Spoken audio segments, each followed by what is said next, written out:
আপনারা আপনারা কি তৃণমূলের মেম্বার, মানে পার্টি মেম্বার, দলের সমর্থক, সক্রিয় কর্মী? আচ্ছা, কি করেন আপনারা সবাই, মানে এমনিতে কাজবাজ কি করেন? আমাদের মাঠে কাজ করি, চাষবাস। নিজেদের জমি? সবার নিজেদের জমি। চাষবাস করে এখন কিরকম রোজগার হয়? কোনো সংসার চলে, কোন রকমের সংসার চলে, মানে মাস গেলে কত, 15,000 টাকা হয় না? না, তাও আরো কম হয়। আর 100 দিনের কাজের টাকার কি অবস্থা? না, দেয় নাই। কত টাকা আটকে আছে আপনাদের? আমাদের টাকাও আটকে আছে, তারপরে কৃষক বন্ধু আটকে আছে। কৃষক বন্ধু ভাতা পান না কেন? পান না কেন, কি বলে? ভাতা পাই তো, এবার কৃষক বন্ধুটা পাইনি। কেন কেন পাইনি, দেয়নি মমতা, কি করে পাবো? দেয়নি তো, ওই যে দিবে দিবে বলছি, কই দিলে? 3 বিঘা জমি থেকে একজন কৃষকের মাসে রোজগার কত হয়? মাসে রোজগার 45,000 50,000, বছরে বছরে 50,000 টাকা। 50,000 টাকা মানে কত হলো? 4 × 48, ওই 4-5 হাজার টাকার আশেপাশে মাসে 4-5 হাজার টাকায় সংসার চলে। খাটাখাটনি করতে হবে। আর তাছাড়া কি করেন? খাটাখাটনি করি, চাষে খাটলে সেটা মাসে 5-7 হাজার এসে যায়, মজুর খাটলে। আর ছেলে মেয়ে কি করে? ছেলে মেয়ে পড়াশোনা করে। কোন ক্লাস? দিদির স্কুল। কোন ক্লাস? 8 পাস। কেন এইচএস দিয়ে আর পড়াশোনা করবেন না? পড়াশোনা আমাদের চাষবাস, পড়াশোনা করেও তো চাষবাস করা যায়। করার নেই। মানে ছাড়লেন কেন? পড়াশোনা টাকা পয়সার জন্য? খুবই মধ্যবিত্ত পরিবার, তার জন্য ছাড়া হয়েছে। বাবা চাষ করেন? বাবা নেই। তাহলে আপনি আর? আমি মা আর ভাই, সংসারের চাপে পড়াশোনা ছাড়তে হয়েছে। সংসার যায় পড়াশোনা ছেড়ে দিলেন। আপনি তৃণমূল কংগ্রেসের কি কর্মী না সমর্থক? সমর্থক। এটা কত নম্বর 21 জুলাই? আমার আশা হলো মোটামুটি 10 দিন, আশা হলো 10 সাল, 10 দিন থেকে যাচ্ছে। আচ্ছা, 10 বার 10 আশা সাল হলো। থেকে? হ্যাঁ, 10 বছর, 10 বার আশা হলো। 10 বার আসা হলো, মানে 10 বার, 2015 থেকে আসছে। হ্যাঁ। এই পানি আসেন কি করে? হ্যাঁ, হ্যান্ডিক্যাপ, কি করব, প্রতিবন্ধী। তো হুইল চেয়ার নেই আপনার? না। জয় জগন্নাথ, জয় জগন্নাথ, জয় জগন্নাথ, জয় জগন্নাথ।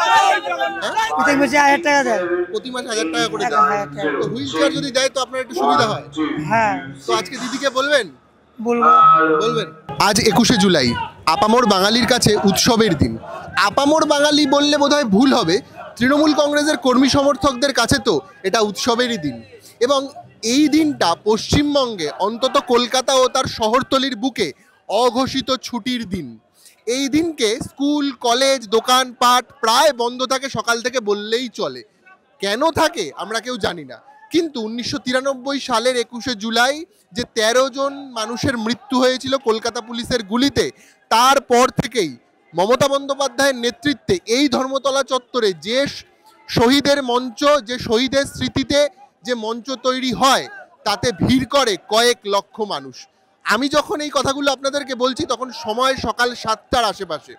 এই সময় ধর্মতলা প্রায় ভর্তি বলা চলে। শিয়ালদা থেকে ইডেন গার্ডেন, ওদিকে পার্ক স্ট্রিট যতদূর চোখ যাবে ততদূর আপনার সাধারণ মানুষ, মানে মূলত তৃণমূলের কর্মী সমর্থক নজরে পড়বে।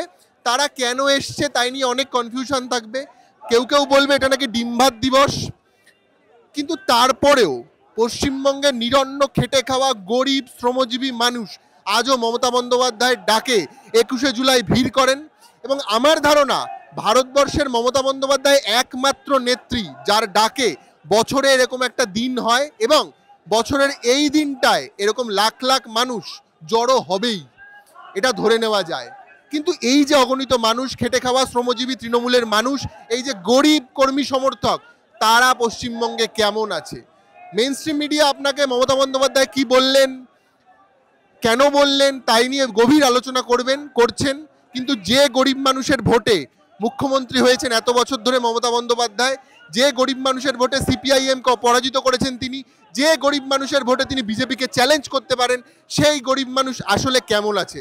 আজকে খোঁজ নেব তৃণমূলের সেই গরিব খেটে খাওয়া মেহনতি মানুষের থেকে, তারা আসলে কেমন আছে। আপনারা কি তৃণমূলের মেম্বার, মানে পার্টি মেম্বার, দলের সমর্থক, সক্রিয় কর্মী? আচ্ছা, কি করেন আপনারা সবাই, মানে এমনিতে কাজবাজ কি করেন? আমাদের মাঠে কাজ করি, চাষবাস।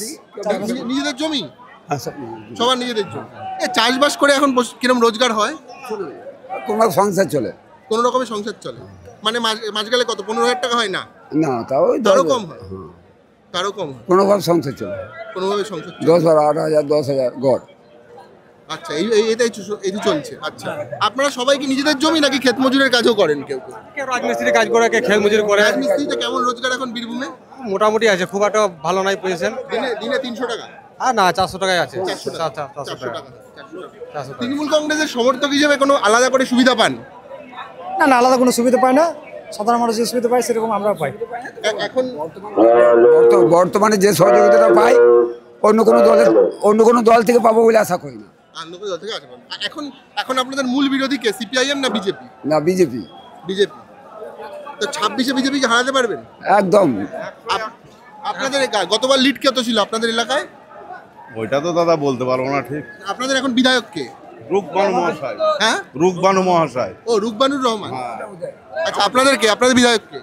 আমাদের বিধায়ক বটে দুরাজপুরের বিধায়ক ছিল, বিধায়কটা ছিল ওই বিকাশ রঞ্জন।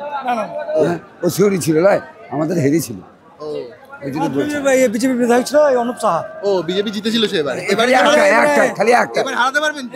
এবার ওইটাই শুধু মানে আমাদের 12টা 11টার মধ্যে শুধু একটাতে বিজেপি জিতেছিল, আর 10টাতে তৃণমূল জিতেছিল।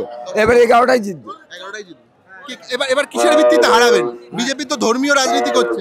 হ্যাঁ, ভিত্তি মানে মমতা ব্যানার্জি যেভাবে প্রকল্পগুলো ঘরে ঘরে দিচ্ছে, মমতা ব্যানার্জির জন্য মানুষ জিতবে। ও যা কাজ করছে, প্রত্যেক মানুষের ঘরে ঘরে সব করছে। চাকরি বাকরির কি অবস্থা? আপনার ছেলে মেয়ে কি করে? অবস্থা খুব একটা ভালো নাই। আচ্ছা, তো দিদিকে বলবেন চাকরি বাকরির কথা? চাকরি বাকরি আমার ঘরে যেমন আমার বৌমাও চাকরি, ছেলেও চাকরি, আমার ব্যক্তিগত আমার নিজেরটা দেখলে হবে না। চাকরি বাকরি অবস্থা খুব একটা। তৃণমূলের কর্মী সমর্থক 21শে জুলাই এসছেন বহুবার। তিনি নদিয়ার তেহট্টতে পটল বিক্রি করেন 2.5 টাকা কেজি। তার ছেলে কলকাতা শহরে কাজের সূত্রে থাকে, সেই পটল তাকে কিনতে হয় 40 টাকা কেজি। ভাবুন, পশ্চিমবঙ্গের রাজনীতি এই বিষয়ে যদি না হয় আর কিসের বিষয় হওয়া উচিত? একদিকে জগন্নাথ মন্দির, আর একদিকে রাম মন্দির। এ বলছে হিন্দু, ও বলছে মুসলমান, এ খাচ্ছে আমিষ, ও খাচ্ছে নিরামিষ। এর মাঝখানে আসলে গরিব মানুষের ইস্যুটা হারিয়ে যাচ্ছে। আজকে মমতা বন্দ্যোপাধ্যায় মঞ্চে দাঁড়িয়ে কি বলবেন এখনও অজানা। এই ভিডিওটা যখন পাবলিশ হবে হয়তো ততক্ষণে মমতা বন্দ্যোপাধ্যায় তার বক্তব্য শেষ করেছেন, কিন্তু তাকেও হয়তো এই কৃষক শ্রমিকের কথা বলতে গিয়ে আজকের দিনে এই 2025 সালের পৃথিবীতেও হোঁচট খেতে হচ্ছে। তার কথাতেও হয়তো উঠে আসছে বারংবার বাংলা, হিন্দি, নিরামিষ, আমিষ, মহারাষ্ট্র, গুজরাট, পাকিস্তান, বাংলাদেশ, এই ইস্যুগুলো যেটা মেইন স্ট্রিম মিডিয়া বাইনারি করে ক্রিয়েট করছে।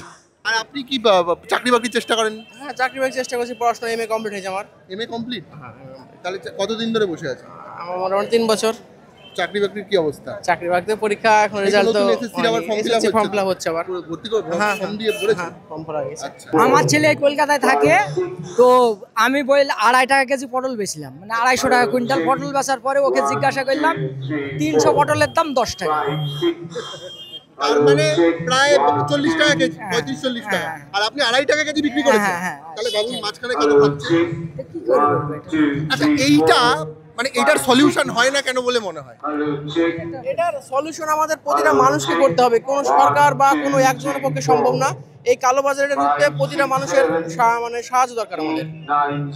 প্রতিটা মানুষ যখন পরিবর্তন হবে তারপরে মনে হয়, মানে আপনি যেহেতু এমএ পাস করেছেন, আপনাকে জিজ্ঞাসা করছি পড়াশোনাটা করেছেন বলে আলাদা করে, যে আজকের দিনের ভোটটা এই কৃষকের ফসলের দামের জন্য তো হওয়া উচিত।